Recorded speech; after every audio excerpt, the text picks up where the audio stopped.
We are coming to you with urgent breaking developments, folks. What we are witnessing right now is unlike anything this conflict has produced since the first missile was fired. Iran has launched its largest wave yet.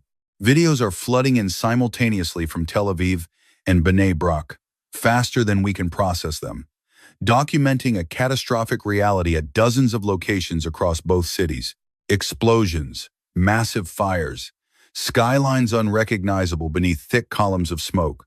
Emergency sirens have not stopped for hours. Residents are sheltering in stairwells, in cramped bomb shelters, or in underground stations anywhere that puts a layer of concrete between them and what is falling from the sky. The scale of what we are seeing in these two cities simultaneously is something the Iron Dome architecture was never designed to handle. Because the reality is, the Iron Dome is not handling it. Not in Tel Aviv, not in Bnei Brak. The system that Israel spent decades building, the defensive layer that American and Israeli officials always described as adaptive and holding, is no longer functioning as a meaningful protective shield. Interceptors that should normally be rising to meet incoming threats are not rising in the numbers this wave requires. The radar systems that typically track and cue targets are failing to generate effective defensive solutions. Tonight, at the very heart of Israel, the defense architecture has been pushed past the point where resilience can compensate for what has been systematically taken from it. Join me in deconstructing the truth behind what is happening. Because tonight's massive wave was not a random outburst or an emotional reaction. It is the result of a calculated operational design embedded by Iranian military planners since the very first missile was fired. We need to be precise about what has changed between this wave and every wave that came before it. Because the difference is not just scale, it is structural. Experts call this attrition, a process of draining the opponent's vitality before delivering the decisive blow. Every previous wave in this conflict served a dual purpose that we have analyzed extensively. The obvious purpose was direct damage, striking Israeli targets, and generating political pressure. But the less obvious purpose, the one Tehran has quietly pursued, was attrition. Imagine this. Each wave of missiles consumed a vast number of Iron Dome interceptors. Each wave ran radar systems at maximum operational tempo. Each wave added to the cumulative wear and depletion of a defense architecture that cannot be instantly restored once its depth has been eroded. Wave 1 depleted the first layer of the interceptor stockpile. Wave 2 dug deeper into the reserves. Wave 3 pushed systems into the range where performance degradation became visible, where the interception rates cited by officials in press briefings began to diverge from what the footage on the ground actually showed. And Wave 4, the largest wave before tonight, effectively neutralized the Iron Dome specifically over Tel Aviv. At that point, the system was still firing, but it was no longer stopping what needed to be stopped. What is happening right now is the wave that the attrition was designed to enable. Iran waited patiently. They watched the depletion curve and assessed the degradation of the Israeli defense. And when their military analysts concluded that the defense architecture over Tel Aviv and Bnei Brak had been depleted to the point where a simultaneous mass strike on both cities had a probability of success that no previous wave could have achieved, they fired. The result is what we are watching. Two cities struck simultaneously, a defense system that is present in name but absent in function. The footage pouring in from both urban areas tells a story more clearly than any official statement from either side. Tehran did not choose to destroy the Iron Dome with a single direct hit. They chose to let it exhaust itself until it became nothing more than a hollow shell amidst a rain of fire. Look at the target map of this wave, folks, because striking these two cities together is no accident. It is a deliberate choice reflecting a precise understanding of both military geography and political psychology. Iran is making two different arguments on the same burning sky tonight. First, look at Tel Aviv. It is Israel's economic and commercial heart. It is where financial institutions, the tech sector, media infrastructure, and the commercial architecture of the Israeli state are located. Striking Tel Aviv is an attack on the financial lifeline. But more importantly, this is where the international press corps is based. Every explosion here is captured by professional lenses. These images instantly land on the front pages in Washington, London, and Berlin, forcing every government watching this conflict to respond to a visual reality that no official statement can manage. But immediately adjacent, we have Bnei Brak. This is one of the most densely populated cities in Israel, home to a deeply rooted and massive civilian population. Striking Bnei Brak, alongside Tel Aviv, means the impact of this wave isn't just concentrated in financial districts described in dry strategic terms. It is concentrated in residential neighborhoods, in apartment buildings, on streets where families live. The human dimension of what is happening in Bnei Brak right now is not strategic infrastructure, it is people. Iran understands the difference between these two targeting choices and what they communicate to the Israeli public and the international community. Striking the economic center makes a strategic argument. Striking the residential density of Bnei Brak makes a brutal human argument.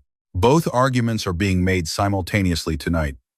Footage from Tel Aviv shows impacts in areas previously well defended, indicating an intensification of force. But from Bnei Brak, we are seeing something that hasn't been the primary visual story of this conflict until tonight. Dense residential urban fabric, directly absorbing impacts from missiles that the defense systems above them can no longer meaningfully intercept. Tonight, Tehran doesn't just want to destroy buildings.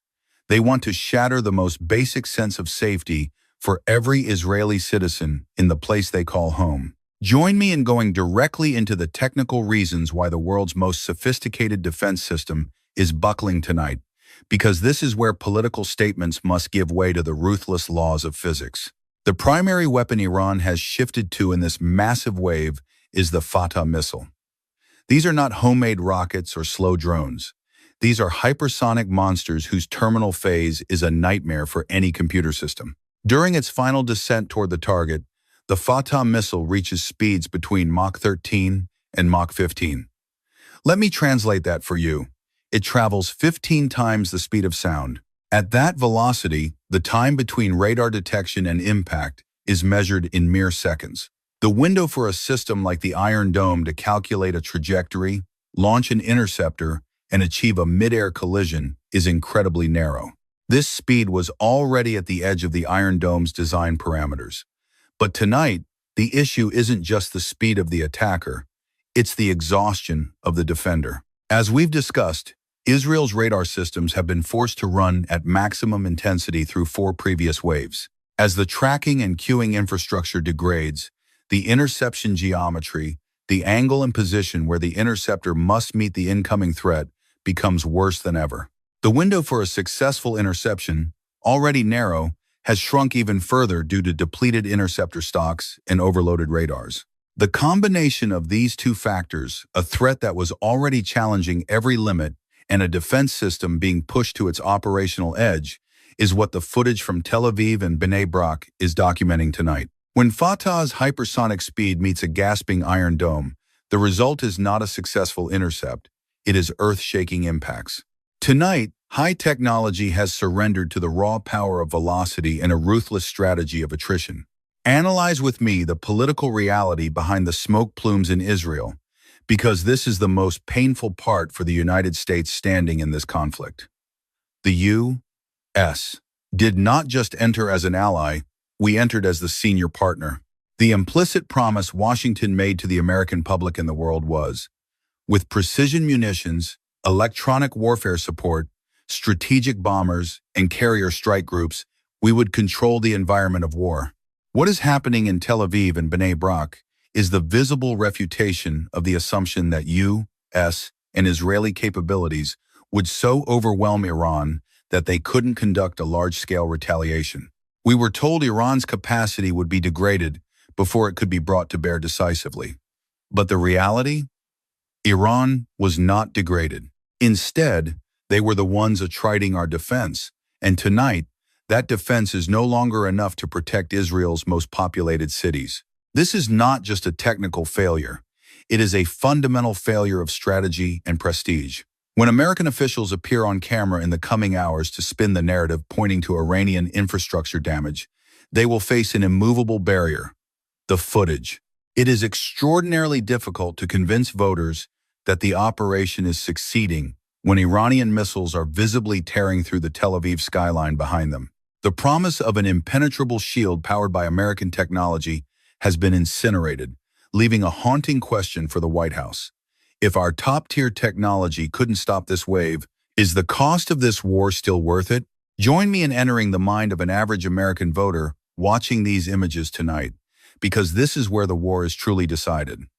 Every voter is performing a simple yet brutal calculation. They aren't looking at tactical maps or complex intelligence briefings. They are looking at what directly impacts their lives and contrasting it with what they see on their television screens. Analyze the variables of this equation.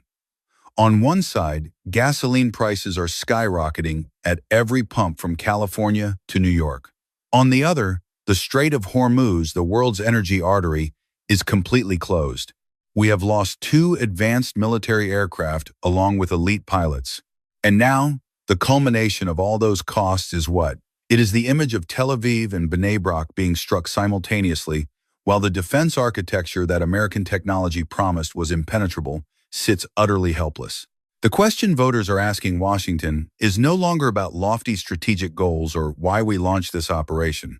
The question now is the result visible on those screens worth the cost I am paying? When the promise of technological dominance collapses before the public's eyes, faith in the government's crisis management evaporates with it. This calculation does not favor the White House, and its political consequences will not be measured in daily news cycles, but will be etched into the results of the upcoming elections. Tonight, the price of war is not just measured in dollars or soldiers' lives. It is measured in the fracturing of the American people's trust in their nation's role as a superpower. Looking straight into the abyss we stand before, because the reality in Israel tonight is creating irreversible political pressure. For Israel, the domestic situation is unprecedented in modern history. Its 2 most populated urban areas are burning simultaneously. A defense architecture has been functionally neutralized, and an American partner is facing questions about its ability to sustain its commitment. In this context, Israel will respond. And folks, that response will be the most severe escalation this conflict has yet produced. There is no political or military alternative when the Israeli public is witnessing such catastrophic images in Tel Aviv right now. It has only deepened. Every escalation the U.S. and Israel can mount from this point forward happens in an environment where Iran has demonstrated it can sustain mass strikes against the largest population centers. Tonight, secret diplomatic backchannels from Oman and Qatar to Turkey are running under maximum pressure. Every intermediary is carrying the same urgent message: stop before the next phase. The phase that Iran's entire attrition strategy has been building toward from the start. A total strike on the U.S. fleet in the Persian Gulf. Can those channels produce a result fast enough? Can a ceasefire framework be built and accepted by both sides before the operational momentum of this war pushes everything past the point of no return? That is the race happening alongside the chilling footage pouring in from both cities. Our teams will continue to monitor every development, from diplomatic channels to movements in the Persian Gulf, where Iran's naval phase could move from preparation to execution at any moment. The largest wave of this conflict is not over, and what happens in the coming hours will decide the face of the world for decades to come.